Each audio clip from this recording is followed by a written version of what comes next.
I'm with Richard Leider, best-selling author, lecturer, and life coach. And I want to dive deep into some of the key concepts of Richard's work in life. And it's good to see you, of course. Great to see you, Kathy. You know, I've read your books, and the whole concept you've had of repacking. I remember reading about that, thinking, repacking, what is that exactly? Well, I've been going to Africa now for 30 years, 3 decades. I went there way back with Outward Bound. I was on the board of trustees of Outward Bound, and I went over to climb Kilimanjaro and raise money for Outward Bound, and I ended up going back every year since, leading my own trips. And they're backpacking trips. And so on a backpacking trip, I was carrying a heavy load, and I was with along the Serengeti. There's great corridor along the Serengeti and the Great Rift Valley, and Kilimanjaro is one way. And we were hiking along, and I was carrying this pack, and this elder who I was walking along with, who's a Maasai elder, kept looking at my pack and seeing that I was not happy. I was weighed down. So I put the pack down at the end of the day near the village where we were going to stay, and he came over and he said, what's in these things? So I opened my pack, took everything out. I mean, we're talking stuff. Of course. And first aid and water filters and my own clothes and everything. I got this pile on the ground. All these little kids are there looking at it, and he comes over and very diplomatically says, "Richard, does all this make you happy?" And I had one of those epiphany moments where I realized that I wasn't happy. I needed some of this stuff. Some of it was essential, but much of it was not. So I decided to repack my bags. So I told my group that I was with that I was going to repack my bags and leave half my stuff at the village. I bet they thought you were nuts. Well, if you were off-road with me 3 days on foot, and all of a sudden I said I'm going to leave half my stuff here, you'd check it out. But what really happened, Kathy, was that they started to say, well, this is like my life. I need to repack my life and stop and look inside and see what's essential for the next phase of my journey, in addition to the journey we're on here. So that was the creation of Repacking Your Bags, which became a book, and repacking is a theme that people use to talk about change in their lives. It doesn't make it scary, it makes it sound kind of interesting. Does all this make you happy? I mean, that's the central question, too, that I don't think we really ask ourselves. What makes you happy? Yeah. Well, when we do make those questions come up for us is often during a crisis or at a certain age or something that triggers it. So happiness, though, is kind of has a lot of different layers to it. I make the distinction between happiness and fulfillment. Happiness is on the outside, things we do that make us happy, where we live and who we live, but fulfillment comes from the inside. Comes from living our values, from a sense of purpose, from other things that give us a sense of wholeness as a human being. But if you look at all the research on happiness, which I'm one of the people who does that, and the bookstores are, as you know, chock full of books now on happiness. They're everywhere. But there's 2 themes in every one of them, in all the research: purpose and tribe. Tribe meaning your people, the people you live with, etc. Those are the 2 ingredients of happiness, no matter whose work you study, including my own. You mentioned fulfillment. On a personal level, with all you've done, do you now feel fulfilled? I feel fulfilled. I feel not in an egotistical or a complete way. I'm a learner, and part of what makes me fulfilled is continuing to grow. And I believe in life that basically there's the term grow old, and there's another term, grow whole.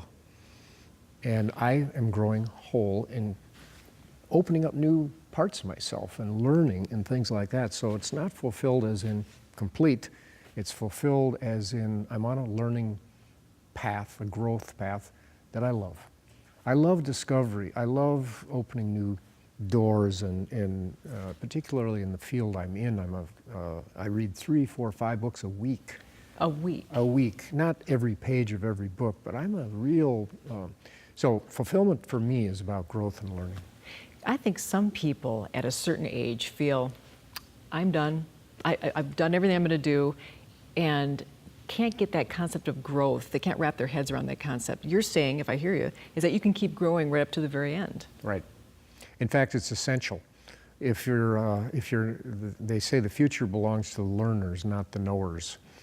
And at a certain point, you might know a lot, but if you've stopped learning, you've started dying, basically, in certain ways. And I'm sure you know people who have retired and died within 24 months or 36 months or something. Well, what's that all about? Is it just about age, or is it just about, or what is it about? Well, oftentimes they parked their identity, which was with their job. Perhaps they parked their tribe, their people, and they've stopped having to get up and grow or discover on a daily basis. So it's a lot of different things in retirement. I don't want to just say it's about learning, but there's something about the mindset we're talking about here that one of the things that my wife Sally and I kid about, and she doesn't think it's too funny, but I do, and that is, I said my worst nightmare would be sitting next to a former anything at a party or on an airplane. And she said, well, I'm a former teacher, what's wrong with that? And I said, no, but you've gone on to continue to grow and evolve and be curious about things. But so many people are stuck in the past. They're continually replicating it. You go to a reunion and they're kind of same old story all over again. So formers are people who've stopped learning and growing. I have to ask you about one of your many concepts that are so interesting. Yeah. What's the good life? I would presume that would be different for everyone. Yeah. When you look at repacking your bags, one of the things, when you look at what's essential in the bag, one of the concepts is, well, what is the good life to you? Like some people might say, what is success? But what is the good life? What is it what do you want? I mean, I'm a coach. There's only two questions in coaching. What do you want? And how will you know when you get it? So what do you want is, well, what's your vision or version of the good life for you? What would make you happy, as we were saying? And so we researched the good life. My co-author, David Shapiro, who wrote the book Repacking Your Bags with me, we did a pretty exhaustive research on what is the good life, going all the way back to Aristotle and going forward. And the good life has four components to it: place, people, right work, and purpose. Now, health and money are essentials, but we looked at the things that normally don't get unpacked, as you say. So are you living in the place you love, with the people you love, doing the work you love, with a sense of purpose, with a reason to get up in the morning, which is what purpose is about. So that's the good life. And there's a lot, I mean, you can drive down the freeway in any town and see a sign, the good life, live here, drink this, drive this. So the marketers have got a different spin on what the good life is, but the good life is really core to happiness, essentially. So as you're unpacking or looking in your bag, as it were, Yep. and you're trying to lighten your load Yep. to continue the journey. To live the good life. Exactly. Do you have tips? Yeah. Well, I make my living as a coach, giving tips, so I've got a lot of tips, and a couple that might be interesting. One is humor and play, and the tip is refine your smile. How many times a day do you think people smile? I have no idea. Who knows, but the research says 15. Is that it? That's it. Oh. That's not enough, I don't think. So how do you refine your smile? Well, one of the ways to do this is to create a master dream list. Now, that's one way. And what is a master dream list? Well, it's beyond a bucket list, deeper than a bucket list. Part of it's a bucket list, but here's how it came to me, how I started to do this. A while back, you remember Life magazine? Oh, yeah. Well, in a Life magazine, there was an article back then called One Man's Life and No Regrets. And a lot of people sent me this article, and I saw it, and it was a man named John Goddard, whose master dream list was published in Life magazine. And it, by the way, was the most requested reprint in the history of Life magazine. And the story of Goddard, I met him. I went out and met him. I was so intrigued by this One Man's Life and No Regrets. When he was 15, he wrote on a yellow sheet of paper all the things he wanted to do. And why he did that was, and there were 109 things on that list. And when Life magazine reprinted that list, 103 of them were checked off. So anybody who looked at that list said, geez, what am I doing with my life? He's done all these things.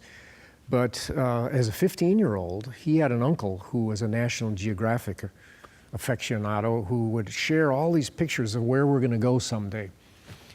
His uncle dropped dead of a heart attack and they never went together to any of these places. And so Goddard took the magazines and wrote down all the places they would have gone. And then he started to do it. And he was not a wealthy man. He was a school teacher. He had some kids. He was born with a physical challenge. And eventually he became a raconteur. He became a professional, sort of speaker about his master dream list. But in the beginning, he just started doing different things. So I keep a master dream list, and my kids keep a master dream list, and my wife keeps a master dream list, and I teach the master dream list concept, and people really, it gives them hope at any age or stage to sit down and say, what are all the things you want to not only go to, because his master dream list started with travel, National Geographic, but then it ended up being, what were the things he wanted to do, and who did he want to be? And I mean, things like read the Bible cover to cover and be a certain kind of parent. And it became much more than sort of a less than mature, it matured over time. So the whole concept of SMILE has to do with hope, not just fun and play and humor. It has to do with what's on your master dream list. So quite a while back, one of my kids, his name is Andrew, was 17 years old, and he came to me and he said, Dad, I want to, this was in the fall, next summer, I want to bicycle across Europe by myself. And we'd been bicycling together, taking these trips, but I got drummed out of this one, and he wanted to do it on his own. And so I said, where'd you get this idea? And he said, in your seminar. I used to make my kids sit in the back of the room while I taught certain things, and lo and behold, he pulls out this, and on the top of it was Bicycle Across Europe, which he ended up doing. The only concession he made to me was that he took a friend, or got a friend. I thought 17, doing it alone, probably not as good an idea as doing it together. But he did it.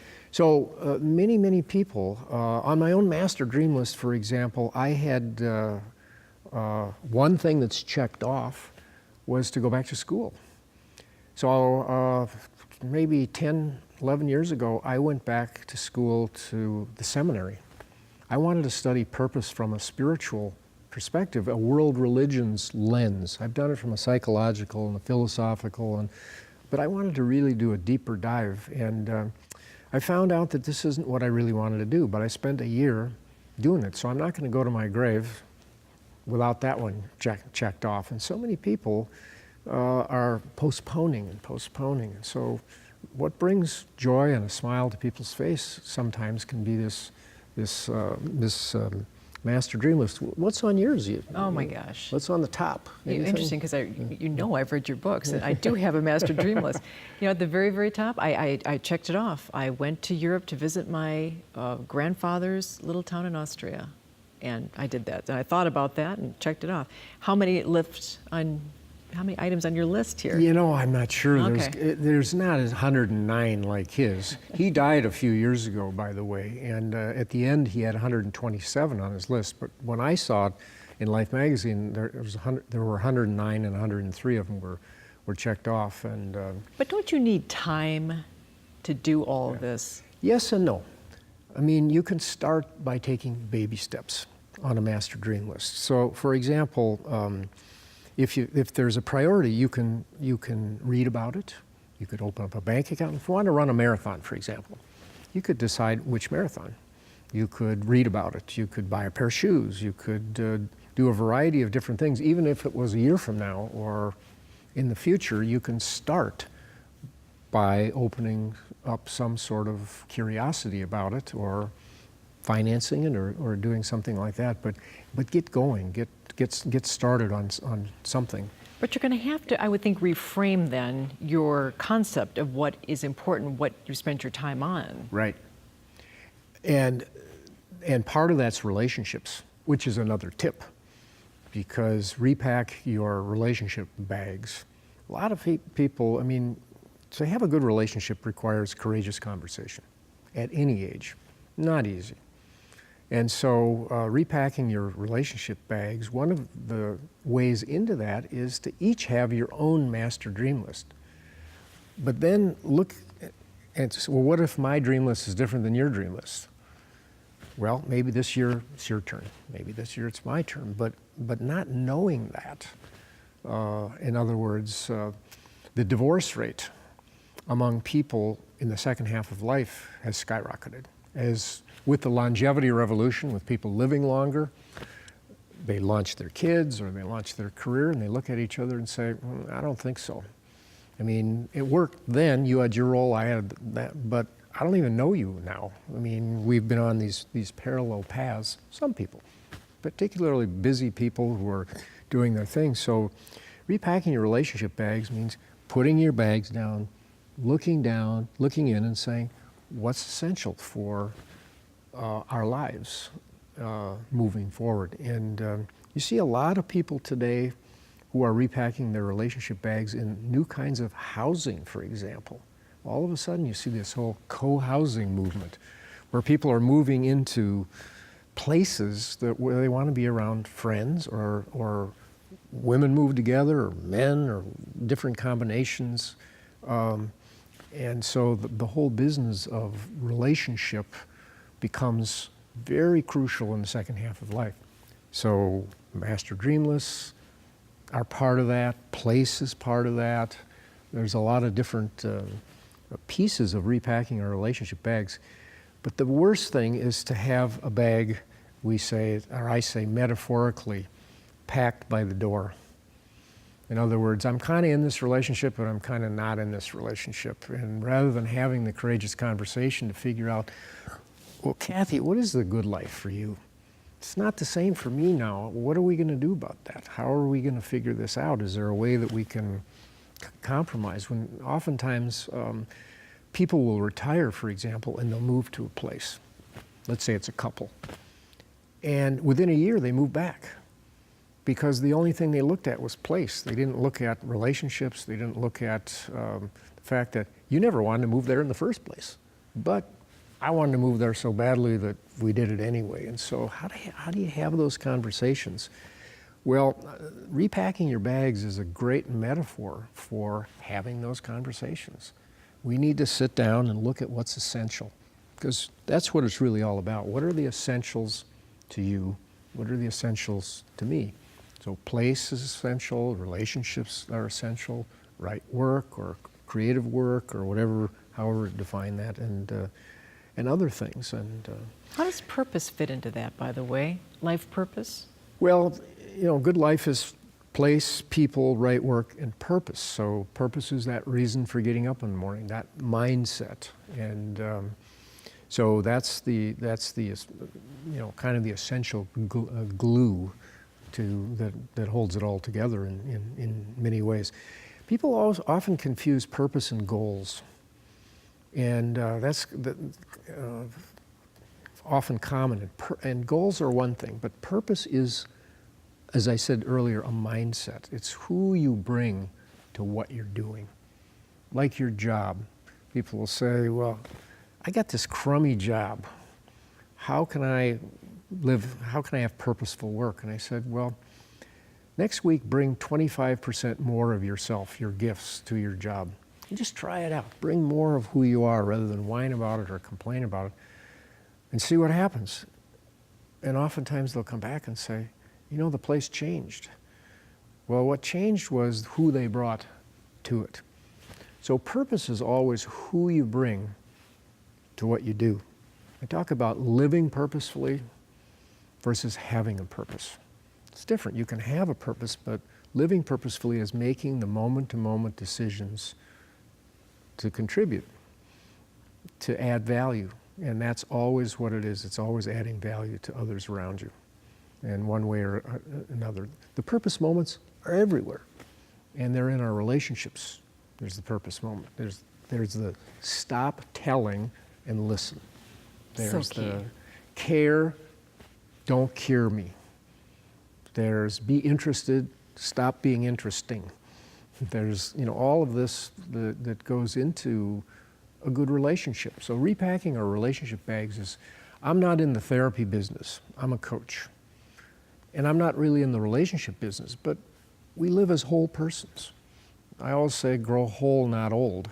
Well, when you grow whole, you have to look at your health, your relationships, your work, your spirituality. You have to look at the whole package. So relationship always comes to the fore in one way or another.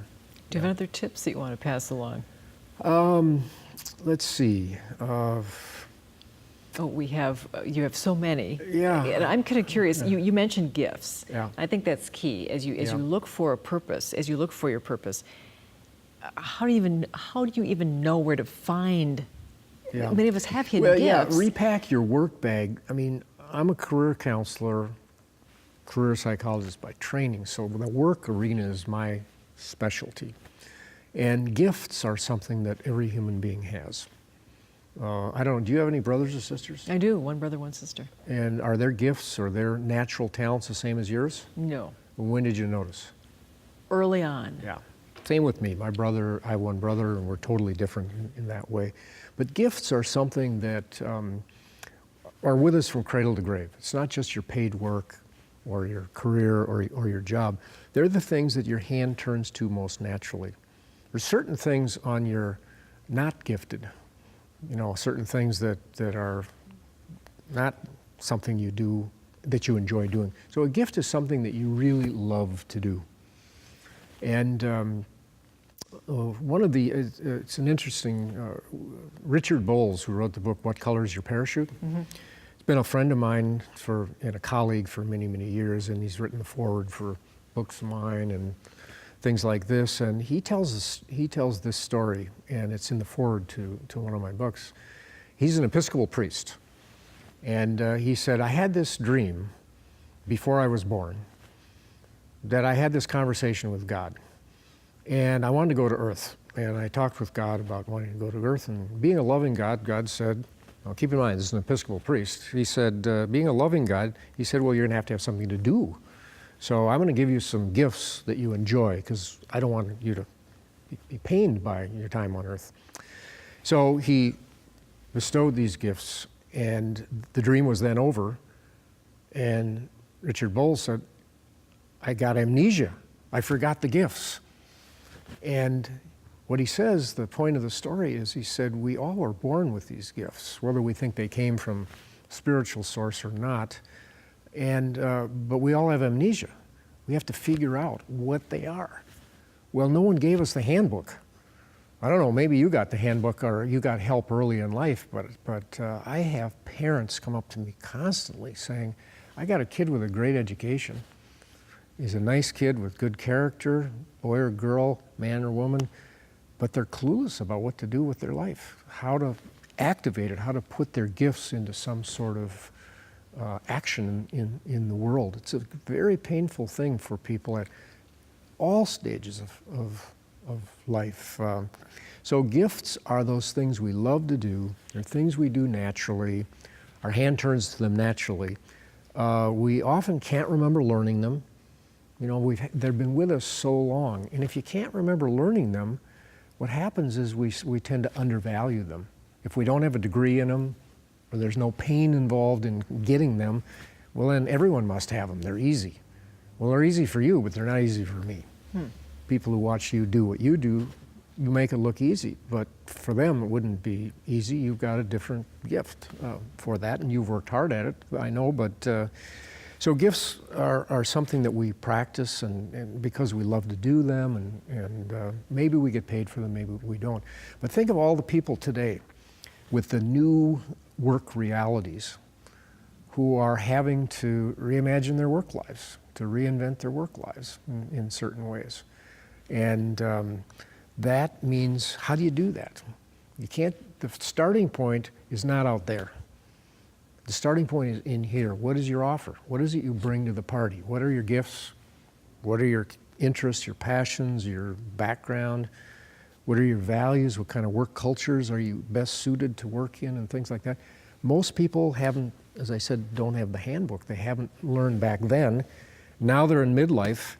and they have to make this kind of a transition, and they're clueless. I have so many people, for example, who are repacking their work bags now. Some out of choice, some not out of choice. And if I had $1 for every person I talked to who said, you know, my work chose me, I didn't choose it.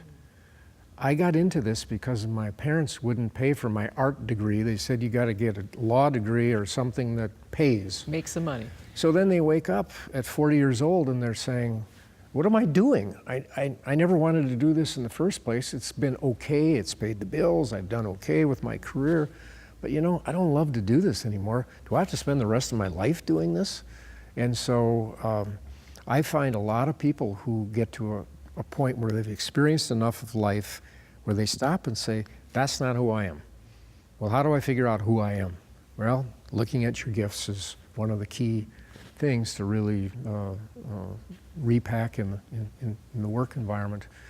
My co-author, David Shapiro, who's a philosophy professor in Washington, had this young woman come to him.